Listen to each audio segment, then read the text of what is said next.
जय श्री कृष्ण। राधे राधे भक्तों, कैसे हैं आप सभी। आने वाली है माघ इस माह के कृष्ण पक्ष एकादशी। इस एकादशी को हम उत्पन्ना एकादशी कहते हैं। इस एकादशी के दिन श्री हरि और माता लक्ष्मी की उपासना की जाती है और यह व्रत सर्वाधिक महत्वपूर्ण एकादशी में एक व्रत माना जाता है। एकादशी का नियमित व्रत रखने से मन में चंचलता समाप्त होती है और धन आरोग्य की प्राप्ति भी होती है। तो आइए जानते हैं कि ये उत्पन्ना एकादशी का व्रत हम कब करेंगे। 14 नवंबर या 15 नवंबर को। उत्पन्ना एकादशी की तिथि 15 नवंबर को अर्धरात्रि 12:49 से शुरू होगी और तिथि का समापन 16 नवंबर को मध्य रात्रि में 2:37 पर होगा। उत्पन्ना एकादशी का पारण 16 नवंबर 2025 को रविवार को किया जाएगा, जिसका समय दोपहर 1:10 से लेकर 3:18 तक रहने वाला है। उत्पन्ना एकादशी का शुभ मुहूर्त और शुभ योग क्या है। पंचांग के अनुसार उत्पन्ना एकादशी इस बार बहुत ही खास मानी जा रही है, क्योंकि इस दिन कई शुभ योग बन रहे हैं। दरअसल इस दिन उत्तरा फाल्गुनी नक्षत्र अभिजीत मुहूर्त का संयोग बन रहा है। उत्पन्ना एकादशी के दिन सुबह उठकर सबसे पहले स्नान करें और फिर घर को साफ करें, फिर पूजा स्थल को साफ करें, श्री हरि की पूजा करें। इसके बाद श्री हरि के आगे देसी घी का दिया लगाएं। बाद भगवान विष्णु को तुलसी दल वाला पंचामृत अर्पित करें।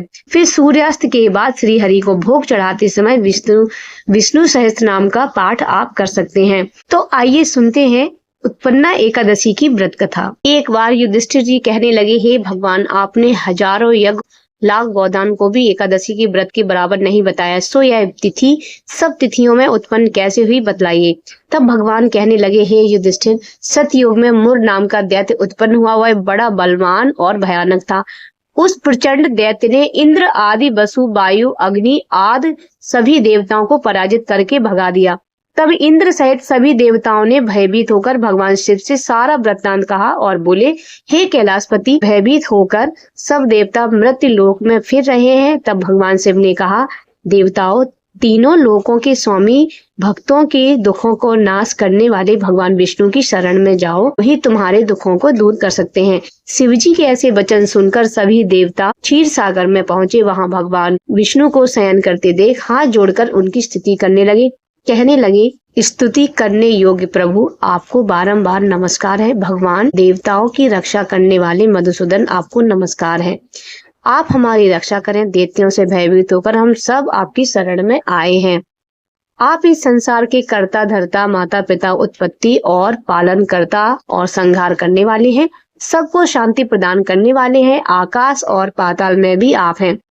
सबके पितामह ब्रह्मा, सूर्य चंद्र अग्नि, सामग्री, होम आहुति, तंत्र मंत्र, जप, यजमान, यज्ञ, कर्म करता, भोक्ता भी आप ही हैं।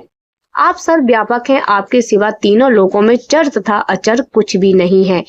हे भगवान, दैत्यों ने हमको जीतकर स्वर्ग से भ्रष्ट कर दिया है और हम सब देवता इधर उधर भागे भागे फिर रहे हैं। आप उन दैत्यों से हम सबकी रक्षा करें। इंद्र के ऐसे वचन सुनकर भगवान विष्णु कहने लगे कि हे इंद्र, ऐसा मायावी दैत्य कौन है जिसने सब देवताओं को जीत लिया है। उसका नाम क्या है, उसमें कितना बल है और कितने आश्रय में है तथा स्थान कहाँ है, यह सब मुझसे कहो। भगवान के ऐसे वचन सुनकर इंद्र बोले, भगवान, प्राचीन समय में एक नाड़ी जंग नामक राक्षस हुआ। उसके महापराक्रमी और लोक विख्यात मुर नाम का एक पुत्र हुआ। उसकी चंद्रावती नाम की एक नगरी है। उसी ने सब देवताओं को स्वर्ग से निकालकर वहां अपना अधिकार जमा लिया है। उसने इंद्र, अग्नि, वरुण, यम, वायु, ईश, चंद्रमा आदि सबके सामने अधिकार कर लिया है। सूर्य बनकर स्वयं ही प्रकाश करता है, स्वयं ही मेघ बन बैठता है और सबसे अजय है। असुर निकंदन, उस दुष्ट को मारकर देवताओं को अजय बनाइए।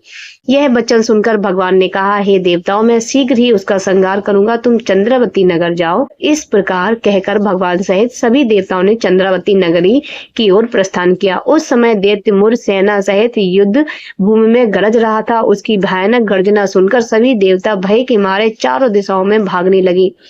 जब स्वयं भगवान रणभूमि में आए तो दैत्य ने उन पर भी अस्त्र शस्त्र आयुध लेकर दौड़े। भगवान ने उसे सर्प के समान अपने बाणों में बांध लिया। बहुत से दैत्य मारे गए, केवल मुर बचा रहा।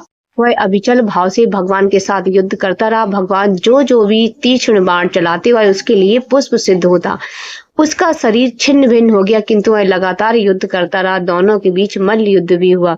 10,000 वर्ष तक युद्ध चलता रहा किंतु मुर नहीं मरा। थक हार कर भगवान बद्री का आश्रम चले गए।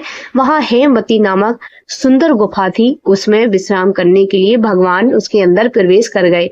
यह गुफा 12 योजन लंबी थी और उसका एक ही द्वार था। भगवान विष्णु वहां योग निद्रा में सो गए।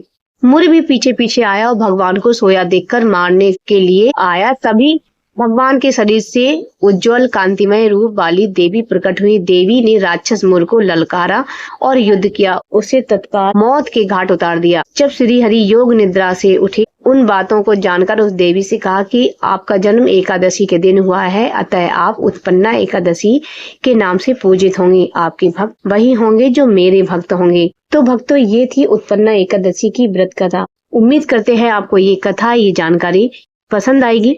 अगर आपको मेरा वीडियो पसंद आए तो आप मेरे वीडियो को लाइक करें और चैनल को सब्सक्राइब जरूर कर लें। मिलते हैं अगले वीडियो में, तब तक के लिए जय श्री कृष्णा, राधे राधे, श्री हरिदास। आप सभी का दिन शुभ हो।